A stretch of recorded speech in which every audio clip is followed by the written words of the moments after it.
J'espère que vous allez pouvoir échanger très fortement cet après-midi autour de ces tables rondes, repartir avec plein d'idées, les proposer à vos conseils municipaux de façon à ce que l'aménagement du cimetière de demain soit, je dirais, celui où on aura une grande fierté.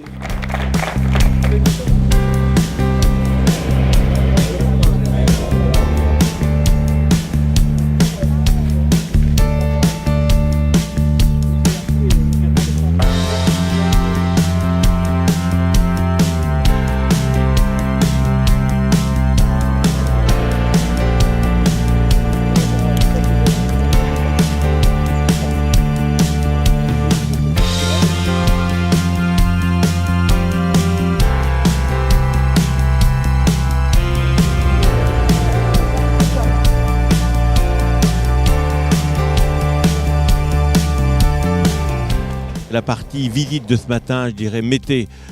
du concret sur des questions, donner des illustrations, tout ce qui pouvait, je dirais, être facile ou moins facile, poser d'emblée la multiplicité des acteurs sur ces questions-là et comment on peut avancer ou pas dans les différents scénarios. Le cimetière est vraiment un lieu dédié à la mort,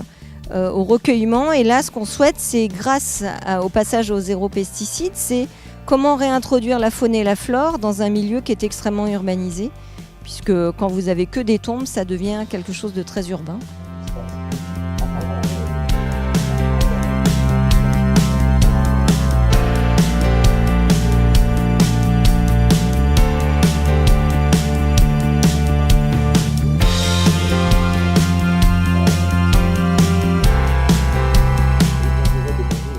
Alors cette journée, ce colloque sur cimetière et paysage, c'est, à mon sens, vraiment une réussite. Je trouve que c'était très intéressant de voir ces élus et ces agents de terrain qui venaient trouver des éléments de réponse sur des préoccupations du quotidien pour eux. C'était d'autant plus positif, je trouve, parce qu'on abordait une thématique qui est complètement optionnelle et pas obligatoire pour eux. La loi les autorise à utiliser des produits phytosanitaires dans les cimetières, par exemple, mais malgré tout, ils viennent quand même chercher des réponses pour aller au-delà de cette loi, qui est un vrai point positif pour la biodiversité. C'est une très belle journée, une très bonne initiative qui permet d'ouvrir des perspectives sur des lieux envers lesquels on a peut-être parfois un petit peu de pudeur, et c'est bien légitime aussi, c'est le fruit d'une histoire,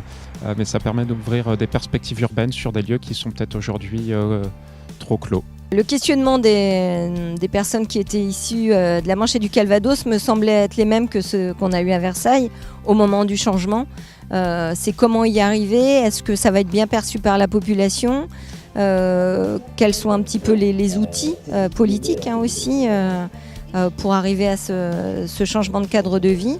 et comment y répondre. Et là je pense qu'on avait pas mal de réponses plutôt sur la relation à l'usager qui me semble très importante et le type de communication à avoir. Donc oui, c'est une très bonne journée pour moi.